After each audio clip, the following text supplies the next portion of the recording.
Otali Katumbi au solo la naïe. En quoi est-ce que Katumbi te convainc? Je ne parle pas de critères, je ne parle pas des œuvres philanthropiques, je parle maintenant de la capacité de gérer un pays. Katumbi, tu peux même aller au-delà, il y a Bilan naïe si vous voulez, vous êtes libre. Quand tu es en face de Katumbi, tu parles avec Katumbi pour qu'il devienne président de la République. Tu es convaincu en quoi? Ça, tu peux utiliser tous les moyens. Même Oibi Babel et la Gana Miso Batou. Je ne veux pas dire qu'il est voleur. Yebsanga clairement, vous a convaincu Nanini quand tu parles avec Katumbi, je suis en face d'un homme. Nga c'est ça, nga na Koloba, nga Israël Moto. C'est ça, nga peut ou ne pas être président. Yo Koza. Nga la côté effectivement, pe na bureau, c'est ça, nga nanda kunaï. Je dois encore apprendre. C'est ça que m'a appris à apprendre. Tant on a yokaki. Mais tant on solo na Katumbi, qu'est-ce que tu retiens? Il y a moto à cause d'un bon président. En conviction. Aux en attend. Et le Roma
Katumbi au solo la naïe.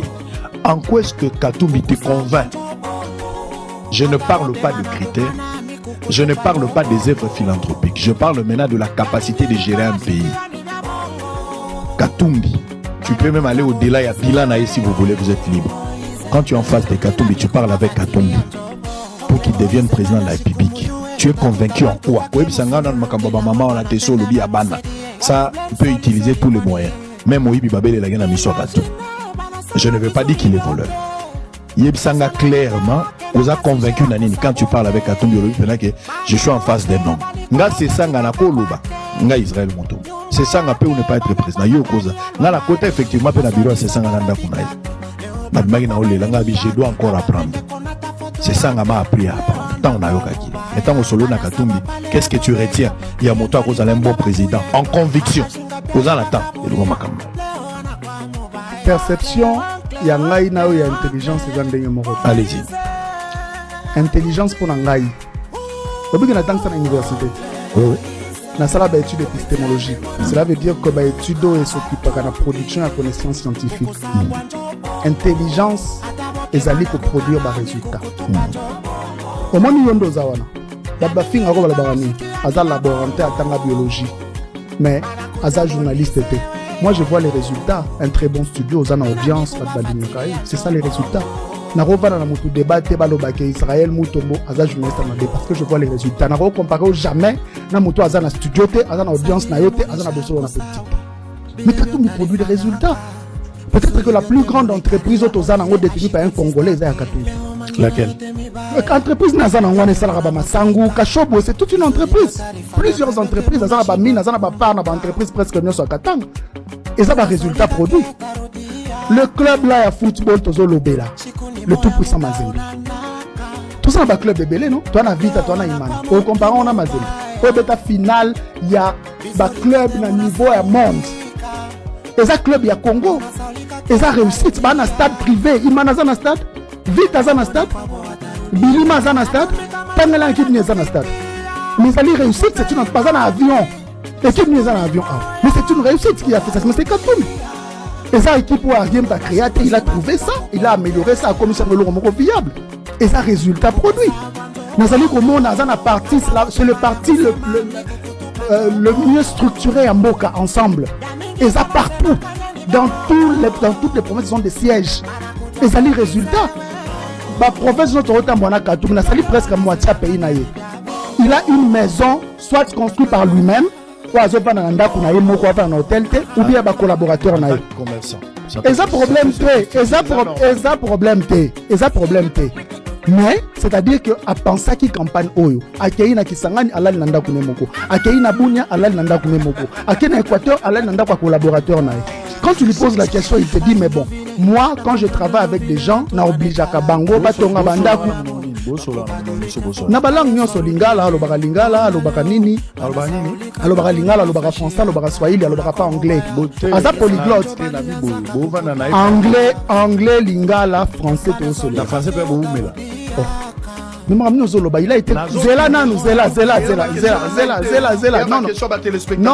problème. C'est un problème dans la question. Cela veut dire qu'il a été gouverneur de la province la plus riche de ce pays. À diriger un gros, bien sûr, parce que zéla. Toké na Kalemi, toké na Kamina, toké na Moba. Après meeting to tambo na peuple to solo la te na ça peut un sondage na ngai ba la kiso ba be moni nzelo Katumbi mutatonga en place à Souka ba gouverneur c'est ça ba bakisa ta 1 mètre te Katumbi mutasala ngo dans la province nyonso wana il était gouverneur ba pont à Sala Atika na Kalemi kutu ba lobby après ye ezaka zoenda meka ko sala muki après ça fini ba sala elo voter mais ça n'a pas résultat naïf. C'est le peuple qui décide au fait. Résultat, ils allaient peuple nous taper ça rien. So moni peuple azali ko la namta zali ko beta maboko parce que azo regretté pour la nini depuis mutuana kenda ya monaki clarté. Donc l'intelligence pour moi, c'est d'abord des résultats produits. Au croyant que le du matin au soir, au lobby, mais sans ce produit, au résultat, on ne peut pas considérer que vous avez l'intelligence pratique. Non, il faut s'attendre aussi. Ça, je suis tout à fait d'accord. On a une partie, la production.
Batowana balobi mobutu azalaki centrafricaine.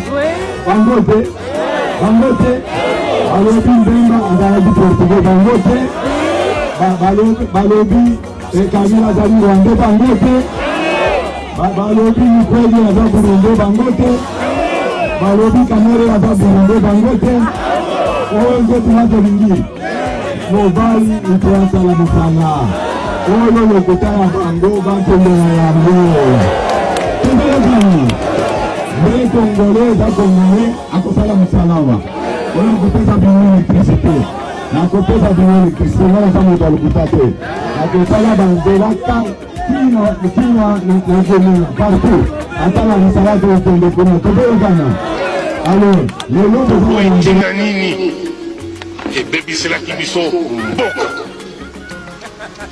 Personne qui habite Baby c'est la biso lisusu Mboka. Soki omoni mokonzi ba mama batata bande. Chauffeur obele kabila naye. Cuisinier obele kabila naye. bureau na ye obele Kabila na ye azali nini tribaliste. Et nous condamnons le tribalisme.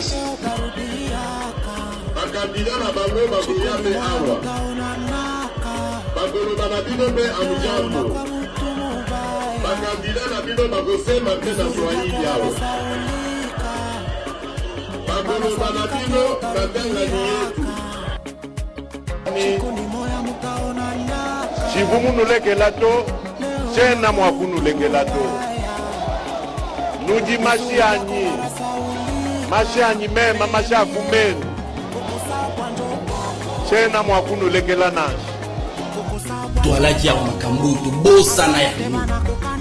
C'était des événements de triste mémoire, notre passé. Mais depuis que ce régime est arrivé, ce régime, c'est ce régime de la kleptocratie talibane, pour ressusciter le tribalisme dans le fait gérer. Il y a un président du Grand Kassai, Alobaki Awa dernièrement, journaliste Kassaïen Nyonso, Aza obligé pour soutenir Félix Tshisekedi. Il est sénateur, le monsieur en question. Deuxièmement, il y a un pasteur qui était en train de prêcher dans le stade de Moko. Alors, Kassaïen Nyonso, pour soutenir Félix Tshisekedi, il a maudit plus au sommet de l'État. On est en train de tomber dans la subjectivité, incapable de donner à son peuple ce qu'il demande. Regardez l'architecture électorale. Nous allons voter un président de la République, le président qui nous dirige, Espace Grand Kassai. L'architecture électorale. Vous prenez le président de la Cour constitutionnelle, Espace Grand Kassai. Procureur de la Cour constitutionnelle, Espace Grand Kassai. Un des juges, Espace Grand Kassai. Les ministres de la Justice, Espace Grand Kassai. Les ministres de Finances, Espace Grand Kassai. Les gouverneurs de la Banque centrale, Espace Grand Kassai. Les ministres de l'Intérieur, Espace Grand Kassai. Les secrétaires exécutifs de la CENI, Espace Grand Kassai. Le rapporteur de la CENI, Espace Grand Kassai. Le quota du Katanga, on donne à Patricia Sia, Espace Grand Kassai. Les quoi? Les secrétaires exécutifs adjoints, Espace Grand Kassai. Ça, c'est ce qu'on appelle le tribalisme pointu. Mais ce qu'on s'appelle Bango, vous êtes foutus. Parce que d'abord, bah, confier qui est Grand Équateur sous supervision Augustin Kabouya. À cause de Bango qui est un des leaders à Grand Équateur, il est à gérer Grand Équateur.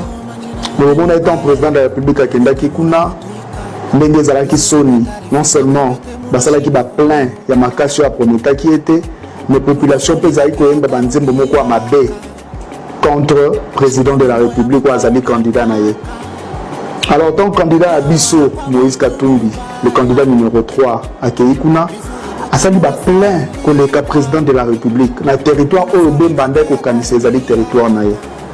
Augustin Kabouya a Bengisi a gagné les Timona Mouké, Yango a commis Kobinisa N1, a commis Kotambola na Kinshasa, a commis Bilobaloba. Et on a bagné la Jean-Pierre Bemba en réalité. On a bagné là parce que incitation et un azali au sala. Et cause on c'est dans ces pays. À cause on a ces pays dans rythme. On a bagné la Jean-Pierre Bemba. Et puis deuxième chose, est-ce que Jean-Pierre Bemba a coquille pour remettre en cause nationalité et candidat président de la République Namboko?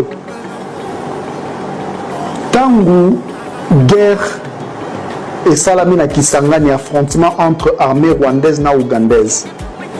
Dans l'année 2000, guerre à 6 jours. Nani Azalaki na Liboso en tête, il y a des troupes ougandaises. Et là, qui Jean-Pierre Bemba adossé la passeport, ni adossé la passeport ougandais, Jean-Pierre Bemba. Guerre et Boma, Congolais, Makila, Congolais, Tanga. Jean-Pierre Bemba n'a pas. Bateau d'Équateur, Baby Koba Félix et Tchulolote. Baobengae, Jean Robert. Mokonda Mboko Nani, Jean Robert. Mokonda Mboko Nani, Jean Robert. Baby, comment on a été? Pour Moutolokuta, jeunesse à venir à l'obby, Baby, comment on a été? Polanda Binomoko.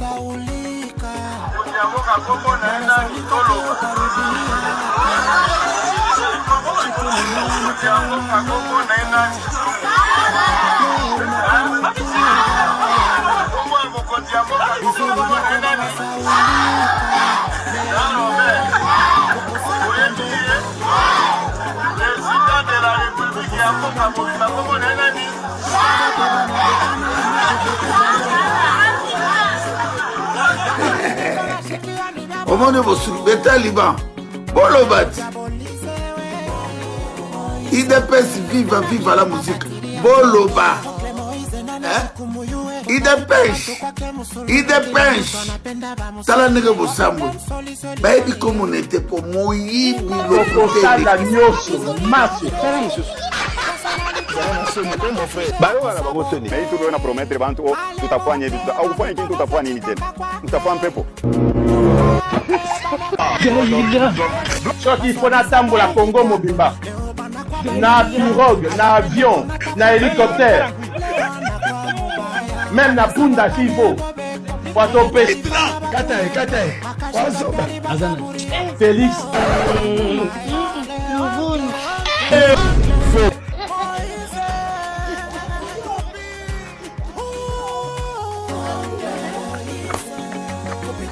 na bandeko na ngai UDPS bolela te boza responsable boza mpe responsable ya situation tozovi nde tokomi oyo babengi les oubliés du pouvoir boza responsable pourquoi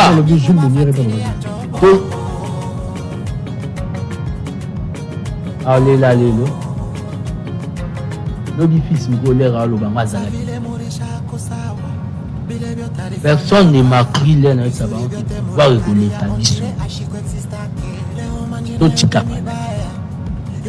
Tous responsables de l'unique parti au monde de pouvoir, dont ces militants, Bazaka a la même situation sociale, poussière, des Bazaka qui nous positionnent dans les pouvoirs.